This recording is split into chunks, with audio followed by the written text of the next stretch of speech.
Welcome back to Celebrity Radio. It's Alex Belfield talking to some of the world's biggest stars and some of my favourite people. And a man who's been all over the headlines in the last year was a guy from Chesterfield who appeared on The Apprentice. He stuck out as a big personality and ended up on Celebrity Big Brother. Who would have known that in 2015 he'd be the big star and the winner? And ever since, he's been all over the tabloids and in the press. How are you, James Hill? I'm all right, how are you? Do you know, I'm good, but not as delicious as you. It must be really fun to be hot and young and at the top of your game. I tell you, you're selling me well. I think you're my new best friend. I'm a deeply unattractive man and I have a very, very small man sausage. What's it like to be looked at as attractive? I don't know, it's quite overwhelming, I suppose, and I think having a profile only kind of increases the people that recognise you and know you, but I think I'm quite humble and I don't know, it's quite easy for it all to go to your head, but you just got to remember, take it for what it is, haven't you? I think with you, when we saw you on The Apprentice, that show is so tightly edited, as is Big Brother, so we don't know what you're really like, but it's clear that you're a bigger personality than most, and you certainly can stick out. You know how to hold yourself and conduct yourself. That's so important with those shows, isn't it? Absolutely, and I think you hit the nail on the head there. I think The Apprentice isn't the show for people to actually see who you really are and all sides to you. It is very edited, and they want each individual to play a part and a character in that process. So that's why I wanted to do something like Celebrity Big Brother or The Jungle, because that's a good platform to show the public who you really are, and more than just one side. And so that's why something like that was a great thing. Let's go back and talk about your life, because it's been extraordinary. I mean, you were a businessman and entrepreneur. Now, of course, you're a reality star and a pin-up model. So it's a very different life. I mean, how has your life changed, for example, since winning Big Brother? Do you just live it the same, or has it actually physically changed? People think you go on these kind of TV shows and your life would change, but they change in terms of what I do on a day-to-day basis. I've still got the same drive and the same ambitions than what I had before all of this. I mean, don't forget, for 25 years of my life, I've had a focus and I've been driven to succeed in business, etc. So, realistically, this is something that's very new to me. And I think where I'm at now is that I want to utilise what I've done to project me further in business. I want to continue in the media, but, I'm still James Hill. I've still got the same family and friends, and I'll always keep those people close to me. I think it's very easy to get sucked into the bubble and be going out all the time to all these events and doing stuff, but I've got a vision, and I don't want any distractions really. I spoke to Bobby Davro last week, and I was saying the same to him, that it's extraordinary how for 3 weeks you can be the biggest star in the country, and then by the next week we've more or less forgotten. I mean, they're so frequent, these reality shows. The winner of Big Brother will be forgotten by the next one. The winner of last year's X Factor's already fired by the time the new one starts. So it is a strange thing, isn't it, that you're there for a second and then gone, and you've got to sort of reinvent yourself. Absolutely. I think that's why you've got to remember and have your mother hen, and don't put eggs in one basket. And as great as it is, being in the spotlight, as much fun it is, you've got to look at your future. And for me, it's about building something sustainable. And if the media contributes to my business ambitions, and I can, sustain a credible career, then that's something that we're looking at and we're doing. And we've got some great things in the pipeline. But yeah, you're right. You can be the big flavour, and then the next minute, the next person comes along, and it's very cutthroat like that. It's very hard to. There's not many people that actually cut it, is there? To be fair. Not at all. Then I wonder about your profile as a Big Brother star. Does that work against you with some parts of business? How have they accepted you and talked to you since you've been on the telly? Well, this is where we are who we are, and some people get you in life, some people don't. But that doesn't mean you shouldn't be able to be yourself. And it's about knowing when to switch it on and switch it off. And I'm a normal, down-to-earth person, and I'll never change for anybody. Just because I've got business interests doesn't mean I have to try and be something I'm not. Yeah. And if those people that take themselves too seriously in business, I mean, in 2016, for God's sake, it's about being able to have a laugh and enjoy life. Yeah. And I don't think that I embarrassed myself at all on that TV show. I think I stood up what was right and wrong, and I showed people that are understanding and things like that for people that had their own journey. So I mean, far, no, it hasn't, and I think it's opened more doors, if anything, because people like to know someone in the limelight. That's the world we live in, don't we? Yeah. You know, if someone's been on TV, they want a picture of them, or they want to talk to them, they find them interesting, they want to know about what they've been through, you know, how was that. So, you know, if you can communicate and engage with people, you can use it to your benefit. Yeah. When friends of mine in the business say, should I go on I'm a Celeb or Big Brother, I say yes, providing you can be yourself, because they will catch you out. It's just too long to keep up a front, isn't it? Absolutely, and you've just got to be yourself in life. And I think if you're a good judgment of yourself, then you'll know how you're going to conduct yourself and how you conduct yourself in day-to-day life. And if you're a bit of a pain in the bum and you can upset people, then maybe you should consider what you're going to do. But generally in life, I get on with everybody from all walks of life. I'm a people's person. I love people, you know, and I don't have many enemies. So I thought, you know, this is a great opportunity for people to see who I really am, because The Apprentice can cause quite a bit of controversy as well. It's that kind of show. So it's sometimes you need the platform, you know, just so people can see who you really are. And you also have to remember, The Apprentice is the star of the show, not you. Their intention isn't to make you a star, is it? Of course, it's about own sugar. So let's talk about Big Brother this year. I mean, the big love affair last year was, of course, you and Austin. This year it's Stephanie. Well, you ended up in bed together, but not like they did. Do you think they've made a right move in causing all that? It's certainly got them airtime. Is that the sort of job you go in for when you want to be on CBB? Well, I mean, you know, in terms of morals, I mean, that girl, Stephanie, apparently she has a boyfriend. Yeah. How that's going, I'm not sure, but you know, she's humiliated that man, and I think out of self-respect, that's not a nice thing to do. If she genuinely feels for this guy, there's a time and a place to do it, and you know, you've got to think about your image and other people's feelings. I'm an old guy now. I'm 36. You're 10 years younger than me. It's very interesting how girls have changed. I am terrified watching that programme, how they just kick off and how violent they are. Is that what young girls are really like at 25 now, or is that just for the telly? Not all.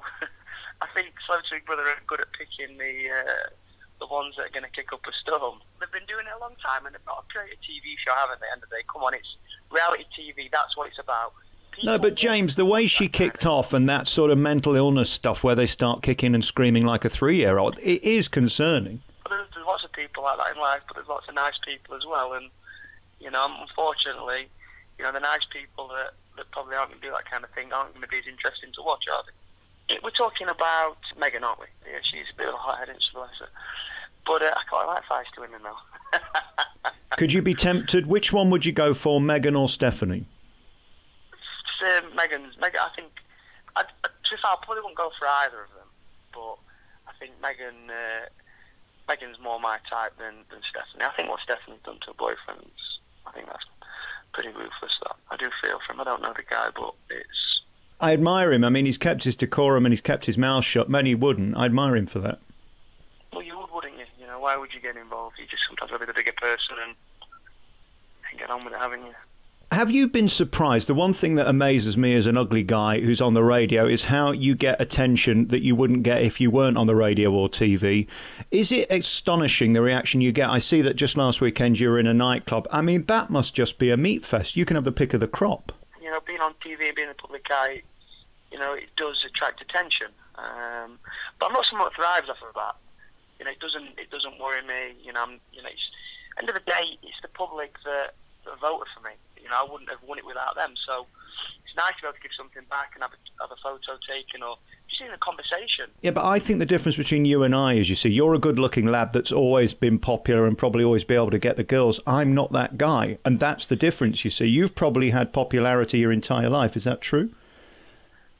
I've always been, I would say, a popular kid. Yeah, 'cause I've always been a leader, if that makes sense. Right. You know, I've always been, you know, kind of in the group, been a bit of the lad and the funny one, etc. But just talking about you've got the voice, you've got the husky, sexy voice. Yeah, but you haven't seen the face. That's what's depressing. It's a shame. It's a real shame, James. You and Austin's been an interesting thing. You've formed a great friendship in there, but you do like to toy with the press when you start taking pictures in bed together. What is that? Is that just hijinks and fun, or are you just trying to tease everyone? Yeah, that's just banter, isn't it? You know, see, the thing is, everyone's got a big thing still about a gay guy and a straight guy having a friendship. Now, I mean, I'm so sure of my sexuality, and I've got many gay friends, etc. And it really, the sexuality does not have a part to play in it. You know, I like people for who they are, and you know, people still, tabloids and things, question it. But why question it? Why not just accept that it's a friendship? I get that from your side, but he did make it pretty clear that he finds you a nice bit of trouser. I suppose that's the difference, isn't it? If a semi-naked woman was laying next to me, I might be tempted to sort of raise half an inch. Yeah, but that's just his humour, isn't it? Do you know what I mean? And he knows there's a line to cross, and he respects me, he respects my sexuality, and that's why the friendship works. Yeah. Did you make any other good friends off that show? Because, I mean, it seems like you're all best mates, but ultimately you all go your separate ways and get back to work. Rubbish, yeah. That's rubbish. I mean, you know, I've heard from very few, and I don't think anybody else has heard from many people. I think the thing is that you're in there, you're living together, and everyone thinks they're best friends, etc. And when they really don't, they're just accepting each other and putting up with it to get through, I suppose. But I did make a friend out of Austin, 100%, and I still keep in touch with Bobby Davro. I still keep in touch with, he's a lovely guy, and also Fat Man Scoop. How would you have dealt with Tiffany in the Big Brother house? Because she's got no shame in coming forward when she finds you attractive. I think she'd have probably liked you quite a bit. Would you have been able to take her on, or is she a bit too much? Well, she's another feisty one. Yeah, listen, that'd be no problem. I could tame her. That's easy. I want to talk to you about business, because this is your life story, and I'm fascinated by where you're at now. Are you a millionaire, very rich? Are you still fighting for the million? Where are you at in your life? Because you're still young, yet successful. Absolutely. And I mean, money's always been a driving force for me. But the material side of it was more when I was younger. But, you know, I was doing quite well when I was younger, and I nearly got there, to be fair. And then the recession came and slowed me down. But for me now, my drive's for stability and security and freedom, and I think that's what money can give you. Yeah. It can give you that, so you can wake up and not have to worry about your kids' education or paying your mortgage, or if you want to take your wife away, you want to buy your kid that, or, you know, whatever it may be.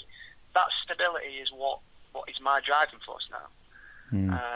So, you know, and you know, I'm still driving, thriving. I'm still 28 years old. I've got a long way to go, and I've got a lot to learn. And I'm learning every day, and I'm still making mistakes. And that's a part of becoming that ultimate businessman, I suppose. Any businessman is still making mistakes and learning, and you do until the day you retire. Well, it's not a science, is it, for a start? Of course, yeah, absolutely. I think money becomes quite awkward, and people say money can't buy you happiness, but it's hard to be very happy if you haven't got any money to survive, isn't it? Listen, I absolutely agree with that, you know. That's rubbish. People that say that money can't make you happy is rubbish. But what I tell you, what can make you unhappy is the pursuit of money for the wrong reasons. Right. If you're pursuing money to be happy, then that will make you unhappy. But what naturally it does is you pursue it for the right reasons, then it can enable that freedom, that choice, which can make you happy. And that's where people get it wrong. Do you pinch yourself as you sit there as a successful 28-year-old, selling out nightclubs, doing these appearances, having the girls all over you, sleeping next to Austin, things like that? Do you pinch yourself that it's come to this? Because it is an extraordinary life, isn't it? Absolutely, and it's very overwhelming. I think sometimes you actually forget what you've done, what you've achieved, the journey you've been on, until you actually sit down with somebody like yourself, just relaying it back then, and you actually think, wow, when someone puts it in perspective, you know, it is quite overwhelming, because when you're actually doing it and living it, I suppose you take it for granted. Yeah. You know, everybody does, and sometimes you have to sit back and reflect and think, you know, wow, because I'm quite hard on myself as well. I push myself and say, you're underachieving, you need to be doing more, you know, you're not there yet. And, you know, I suppose that's what gets me out of bed every day. But then sometimes I have to sit back and reflect and think, if things aren't going quite right, how I want them to go, well, come on, James, look at what you've done in the last 10 years. Yeah. Look where you've come from, look where you are now. And that's important to do that. Do you think we'll see you again on something like I'm a Celeb or another reality show, or are you done with that for the time being? I don't much want to keep doing reality, because I believe I've got a little bit more to give than that in terms of maybe my own show or maybe presenting, etc. So, you know, we're working on a lot of potential formats. I mean, it's still early days, it's only January, and still doing quite a bit with magazines. I've got a pantomime. I'm doing a pantomime in March. I'm playing Prince Charming in Liverpool at the Epstein Theatre.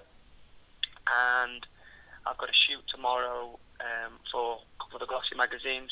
So I'm still doing bits, just keeping my toe in the media, but we're just trying to create something now going forward that's going to be sustainable. I'm not interested in just having 15 minutes because I'd rather concentrate on my businesses. It's got to complement me and my vision. What's your day like then? You wake up in the morning and you go straight to your laptop. How does it work? No, I'm not a massive morning person. Everybody says you need to be up at 5:30 in the morning. It's bonkers. I think you have to, you live within your lifestyle. So I don't get up till about 9 o'clock. I don't do traffic. Me too. No, who wants to sit in traffic for an hour? So I get up. I like a bath in the morning. Usually I have salmon, avocado, and a nice bit of crusty bread in the morning. Just take my time, get myself ready, and then I'll get my diary out. I'll have a few calls to make, I'll have a few meetings, a few visits to do, and I actually sold my business before Big Brother.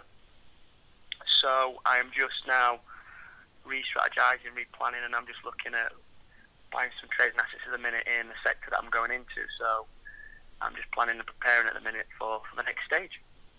And in terms of your setup, are you a guy who loves cars and all that business? Are you into the Porsches and the Ferraris, or are you just a guy who's willing to turn up in a Fiat Punto? Oh, no, listen, what young man doesn't like cars? I mean, Jesus, the Ferrari California is one of my babies that I love. I haven't got one yet, but it's on my agenda at some point, because if you can, you would, wouldn't you? Right.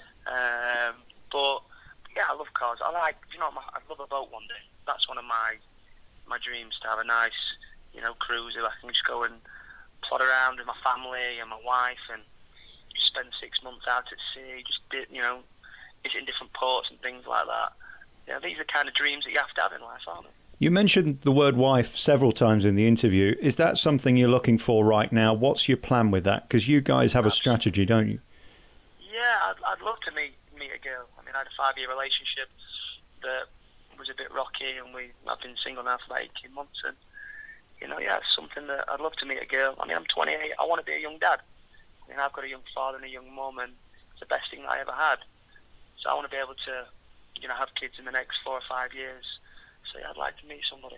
I'm fascinated by that. How come you can't meet someone? Is it the fact that the people you attract are the wrong types, or you're not interested in the people who are interested in you? What's the problem? Because as I look at you, I'd do anything to be you. Because, I mean, you've got the look, you've got the career, you've got the personality. There's not a lot wrong, yet you're still looking. That's fascinating to me. I think you can't force it, can you?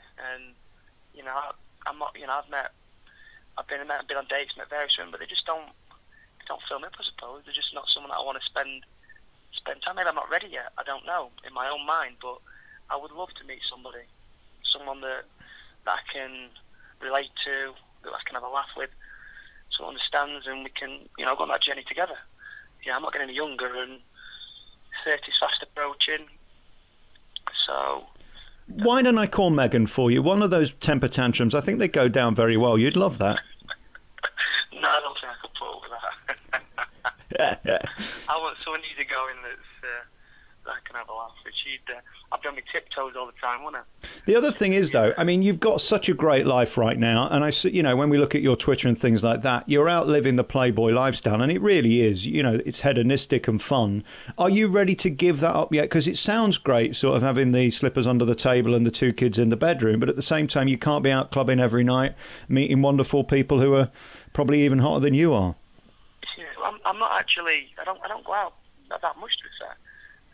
If I do, I go.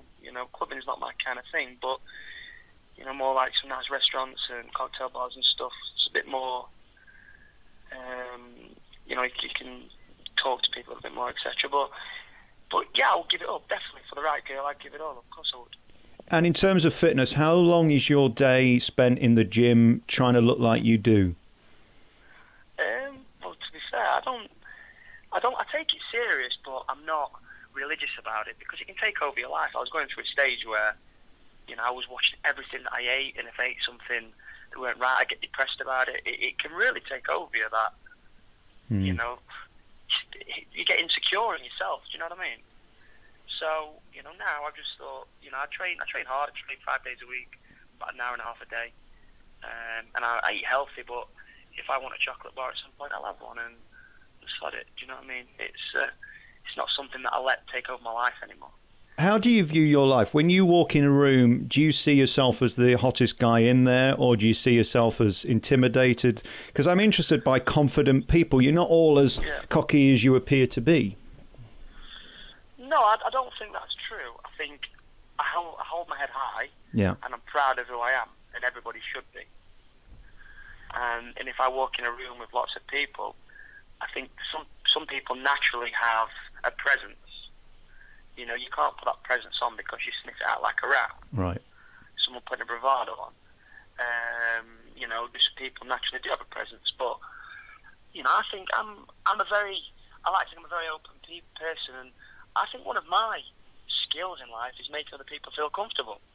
I go out of my way to make someone feel relaxed, and you know, feel comfortable in my company. And I think that's important to be successful in life. You need to be able to be a people's person. It's all about people, and those people that have that ability will always do well. Do you think you chose this, or this is something you're blessed with, I don't know, either from your parents or a higher being? Where did you gain that confidence and drive? Because most people couldn't care less. They're too busy either playing football or on computers as a kid. You were busy trying to work out, even at school, how to make money. Absolutely, because you know, when I was younger, you know, my parents split, and you know, financially, you know, the family business went, and we had it tough. So we all had to go to work. You know, my dad, myself, we had to go out there and you know, and get it all back, and that drove me forward to, you know, to one day be able to have that security that it doesn't happen again. And I think anybody that has that drive and ambition, something's hard happened to them in life. And that's what gives me the drive and ambition today. Do you have any regrets? Is there anything you wish you could have done differently? I mean, The Apprentice, for example, I wouldn't be talking to you now, just a businessman from Chesterfield, unless you'd been on there. So I guess that was something that was a great decision and worth doing. I mean, regrets is a funny word, because whether the words regret or not, I mean, of course there's things in life that I would do different 100%, but at the time they were the right decision, or maybe the wrong decision. But you can't, you know, if you regret it, then you get to be dwelling on it and thinking about it all the time, and it'll drive you mad. So you just have to kind of move on, learn from it, and keep going. And the Big Brother thing, of course, is relevant right now. Within a week, there'll be a new sort of champion of Celebrity Big Brother. What advice would you give them? Because, as I say, for a couple of weeks, you're on every TV show, you're dragged around by PRs, having to talk to idiots like me, and then suddenly you're back in the real world. Do you need something strong to go home to, and a career and a bigger plan? Because it will be quickly forgotten, won't it? Absolutely, and this is what I say, you need your mother hen. I think this is what happens, is that, you know, if you don't have that mother hen or that something to fall back on, that's when you can get sucked into it, and you start doing little things that maybe you wouldn't do if you didn't have to do them to survive. Does that make sense? Yeah, choices. You know, so you do need, you know, you do need that mother hen and have something to fall back on, and you know, hopefully something good comes for all of them. But you know, that it doesn't change your life. It doesn't, unless you're one of those lucky ones that's got something completely unique or have that lucky break. I know a lot of stars go in there to pay their tax bill and survive. Did it make any difference to you financially? Oh wow, of course, yeah. I mean, Celebrity Brothers are a massive payer, and for me, it was a business decision as well. I mean, the amount of money they paid me, I had to do it. Right. Just from a business, from a business perspective. I mean, it was consolidated, and I weighed it all up. But it was an amazing opportunity for me to earn some money that I could then utilise going forward in business. So that's just another platform for me to go forward. Are you amazed how seriously people take it? When I see those big tantrums and people kicking off, it does seem ridiculous for 3 weeks of your life when you know you're on a show and being filmed. They do take it awfully seriously, don't they, some people? Absolutely. And you know what? You just got to be a bit smart in the game sometimes and realise where you are, the environment you're in, and just remember it's a game. Remember that this is not real life. And just, I think the people that win that, the people that do well, are those that are able to adapt to other people's personalities and swallow. You have to swallow a hell of a lot in there. and not what you're going to say next. I wasn't even thinking that. But you do, and be able to just forget about it and move on. Yeah. It's very easy to get annoyed in there and someone rile you up, and you can just keep hanging about forever, but you just got to put it behind you and just think, you know what, I ain't rising to it. What's next? Don't rise to it, put it behind you and swallow. That's your 3 bits of advice for Celebrity Big Brother. You've got it. Hey, listen, it's been lovely talking to you. Very finally, did you manage to get any of those things in your contract where you could take your phone in or your iPad or your laptop or get a spare bedroom or a couple of nights' sleep in a different room? Because it seems that's the way now, isn't it, to negotiate those little treats? Depends how much of your diva you are, but I was quite happy to get in there, take my money, and run. The job and get out. Yeah. Hey, listen, James Hill, it's been great talking to you. True personality, and I wish you best with the pantomime. Is that something you're looking forward to? I mean, it's a lot of hard work for a start, isn't it? Absolutely, but I'm looking forward to doing a bit of acting, because that's something as well that maybe at some point, you know, I might decide to take up, you know, movies or acting or something. It's something we've been speaking about. So this will give me a little bit of indication to whether I can or I can't. Oh, Christ. Are you going to be the next Hugh Grant? Is that what you're telling me? Next Leonardo DiCaprio. Watch out. Good luck with everything. You can find him on Twitter, and tell us again, you're in Liverpool, aren't you, at the Epstein Theatre for Pantomime in March? And my calendar's still out as well. It's still available. Yeah. Can I just be perfectly honest with you? The last thing I need to do in the morning is wake up and see you on my wall. I'm depressed enough. Thank you, though. It's very kind. It's a nice offer, but... Daily inspiration. Hey, great to talk to you. James Hill, find him on Twitter and see him in Panto in Liverpool this spring. Great to talk to you. Yeah.